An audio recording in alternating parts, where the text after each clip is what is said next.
আসসালামু আলাইকুম, সবাই কেমন আছেন? আশা করি ভালো আছেন। তো একটা নতুন ব্লগ নিয়ে চলে আসলাম। আমি শাকিলা আফরিন। তো আজকে মেয়ের স্কুল ছুটি, সকাল সকাল ঘুম থেকে মেয়েটা স্কুল থেকে নিতে আসলাম। আজকে আমি আসছি, অন্যদিনও দাদা আসে, কারণ আমি স্কুলে ওকে নিতে আসি না। তো মেয়েকে নিয়ে বাসায় চলে আসলাম। মেয়েকে নিয়ে এসে এই যে রান্নাঘরে চলে আসলাম, রান্না করব। ভাত বসাই দিছি, ফুলকপি দিয়ে আলু দিয়ে পাবদা মাছ ভুনা করব, আর সঙ্গে পাবদা মাছ ভুনা। আমাদের মাছ খাওয়া হয় খুব কম, বাচ্চারা মাছ খেতে চায় না।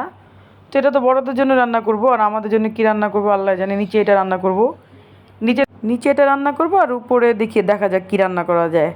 উপরে আমি এখনও কিন্তু বের করি না, নিচে রান্না করে যাই আমি, যেহেতু আমার বাবা মা অসুস্থ।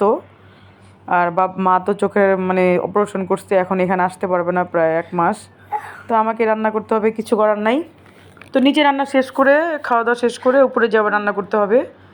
তো এই যে ফুলকপি দিয়ে মাছ রান্না করতেছি, আর একটা মাছ ভুনা করলাম।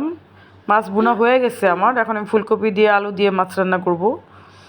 ফুলকপি বাবা খায় না, তারপরও এখন যেহেতু নতুন বের হয়েছে একটু খেতে মন চায়, বাবা খেতে চায় না। আর বাবার তো ফুলকপি খাওয়া নিষেধ আসলে, এর জন্য খায় না। বাবা মাছ খায়, ঝোল খায়, ফুলকপি খায় না। তো এদিকে আমি ফুলকপিটা দিয়ে দিলাম। ফুলকপিটা কিন্তু আমি ভালো করে ভেজে নিছিলাম, ভালো করে ভেজে পরে আমি ফুলকপি রান্না করি। ভালো করে তরকারি যত আপনি কষাবেন তত কিন্তু তরকারির টেস্টটা ভালো হয়। আমি কিন্তু তরকারি কষানোর উপরে আমার তরকারি সিদ্ধ হয়ে যায়, জাস্ট আমি হালকা জল দিয়ে আমি মাছ দিয়ে দিই। তো এইদিকে আমার মাছ ভুনো হয়ে গেছে, এই ফুলকপি তরকারি এখন আমি ডেকে দিব, একটু ওদিকে যাবো। আমার ছেলে কান্নাকাটি করতেছে, সে রুটি খাবে। তো তাকে রুটি দিব, রুটি নাই, বাবা রুটি নিয়ে আসতে গেছে। আসলে আমার ছেলেটা বাবা আমার ছেলে মেয়েগুলা বাবার দাদার খুব আদরের, খুবই আদর করে ওরা। ওদের অনেক ভাগ্য, এরকম দাদা দাদি পাইছে ওরা।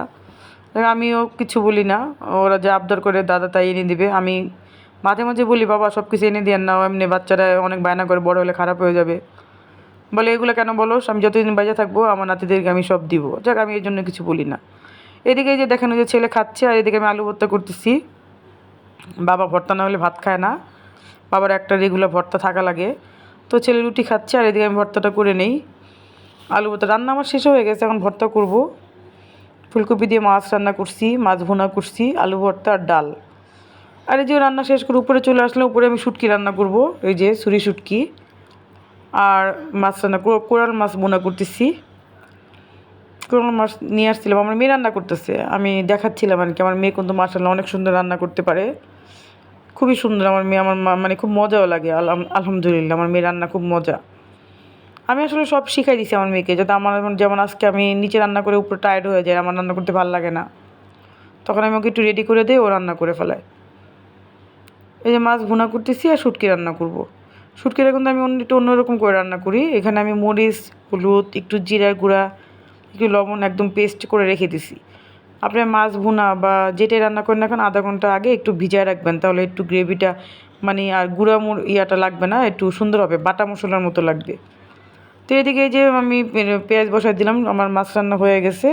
মেয়েই কিন্তু রান্না করতেছে, জাস্ট আমি কিন্তু ভিডিও করতেছিলাম। শুটকিটা গরম পানি দিয়ে আমি যে ধুয়ে নিছি, আবার এটা ভিজিয়ে রাখছি কতক্ষণ। তো এই যে পেঁয়াজ ভাজা ভাজা হয়ে গেলে আমি কিন্তু শুটকিটা দিয়ে দিব। শুটকিটা দেওয়ার পরে কিন্তু আমি অনেকক্ষণ ভাজবো। তো এই যে মাছ রান্না হয়ে গেছে, আমার পেঁয়াজও হয়ে গেছে, এখন আমি শুটকি এখানে দিয়ে দিব। আমি দিচ্ছি, আর মেয়ে রান্না করতেছে, আমার মেয়ে রান্না করছে। ও শুটকিটা ভালো করে রান্না করতে পারে না, ওকে শিখাই দিচ্ছিলাম কীভাবে কীভাবে রান্না করবা। ও বলতেছে আমাকে শুটকিটা শিখাই দাও, যাতে আমি বড় শুটকিটা ভালো করে রান্না করতে পারি। তো এই যে আমি পেঁয়াজ আর রসুন মরিচ এখানে ভাজা ভাজা হয়ে গেছে, আমি এখন শুটকিটা দিয়ে অনেকক্ষণ ভাজবো।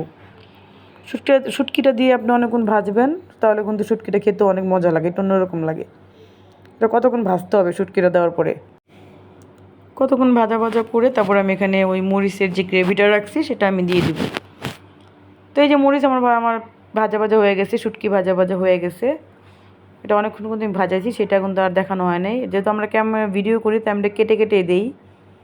এখন তো অনেকক্ষণ ধরে ভাজা হচ্ছিলো। এই যে গ্রেভিটা আমি দিয়ে দিব, লবণ দিয়ে আমি এখানে এটা ভাজবো। আমি কিন্তু পেঁয়াজের সাথে লবণ দিয়ে দিচ্ছিলাম। তো আমার শুটকি রান্না হয়ে গেছে, ওইটা আর আপনাদেরকে দেখাই নেই।